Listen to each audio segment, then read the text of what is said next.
Hello student, चलिए पढ़ लेते हैं। पटवारी के जो एग्ज़ाम में क्वेश्चन आते हैं जनरल मैनेजमेंट से आने हैं, वो जनरल मैनेजमेंट की आपकी तैयारी इतनी मस्त करवा दूंगा कि आपके जो 25 में से 22 या 23 मार्क परफेक्ट रहेंगे। चलिए, क्योंकि मैंने लेके आए हैं ग्रुप 2 की एग्ज़ाम दी है, उसमें मेरे मेरे हमेशा जनरल मैनेजमेंट में अच्छे नंबर रहे हैं, 20 या 22। वो बात अलग है कि कम वैकेंसी रहती थी, मैथ मेरी स्ट्रांग नहीं थी, जिस वजह से वेटिंग में रहा रिजल्ट। बट चलिए देखते हैं, शुरू करते हैं अपने जनरल मैनेजमेंट के क्वेश्चन। जरूर पढ़िएगा, ध्यान से पढ़िएगा। चलिए, ये रहा। इसमें आपका पहला जो क्वेश्चन बनता है कि वह परिसंपत्ति जो अल्प समयावधि के अंदर नगद में परिवर्तित की जा सकती है क्या कहलाती है? तरल परिसंपत्ति। ठीक है। सेकेंड है गुडविल या साख, जिसे हिंदी में बोलते हैं, किस प्रकार की परिसंपत्ति का एक उदाहरण? ठीक है। ये क्योंकि परिसंपत्ति की भी अलग अलग प्रकार होते हैं, तो ये होती है अमूर्त व स्थायी परिसंपत्ति। अब थोड़ा सा इंग्लिश वालों को प्रॉब्लम जाएगी, बट क्या है कि ये मुझे कंटेंट अभी इंग्लिश में प्रोवाइड नहीं हो सका, इस वजह से मैं इंग्लिश इसमें ऐड नहीं किया मैंने।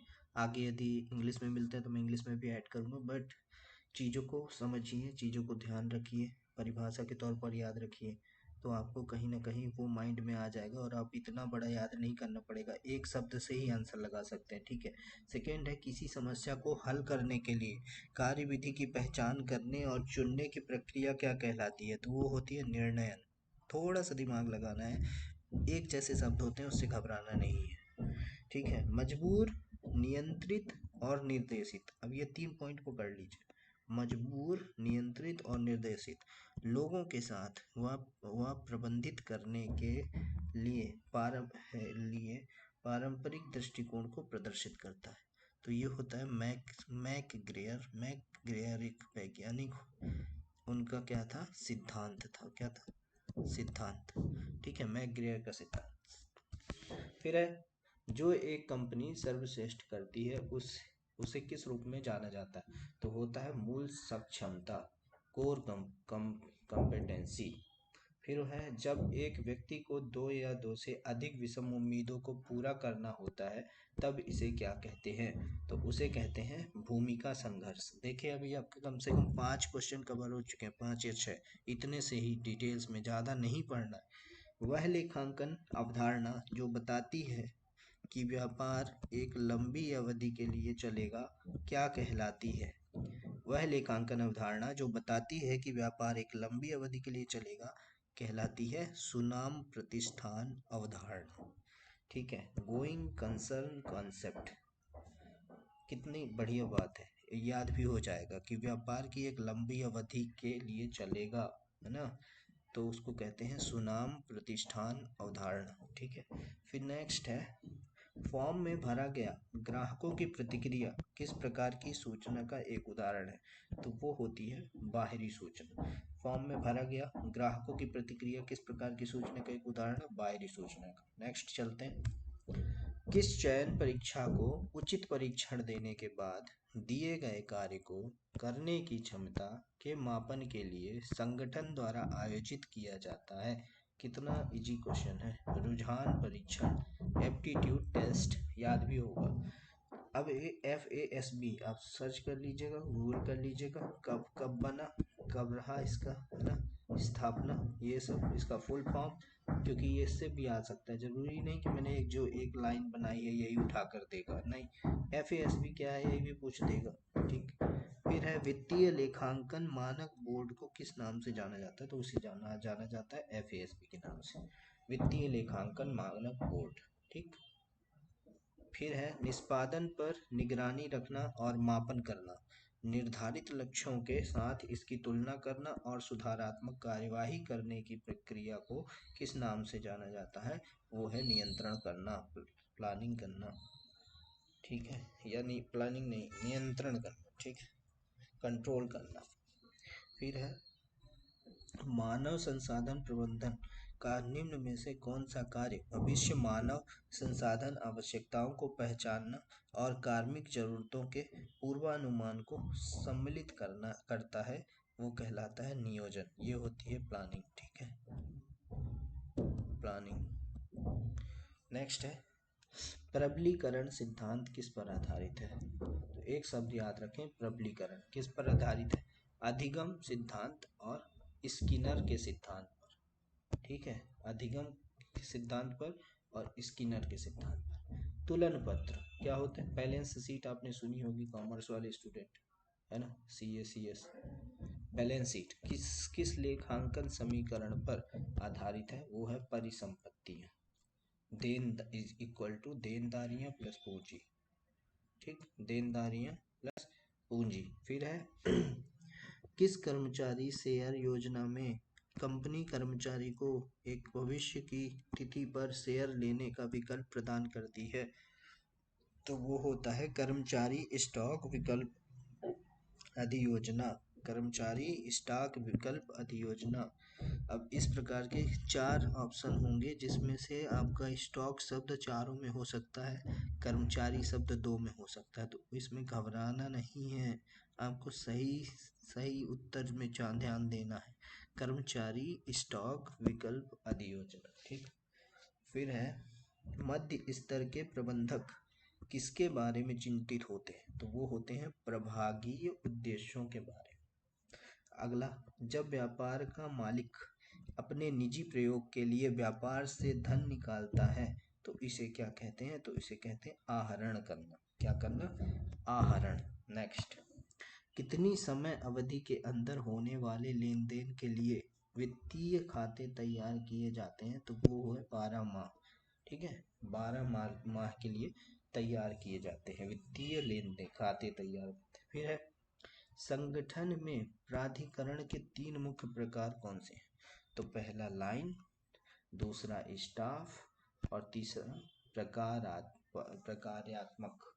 फिर है व्यवसाय की कुल चालू परिसंपत्ति में निवेशित पूंजी को किस रूप में जाना जाता है, तो वो है सकल कार्यशील पूंजी।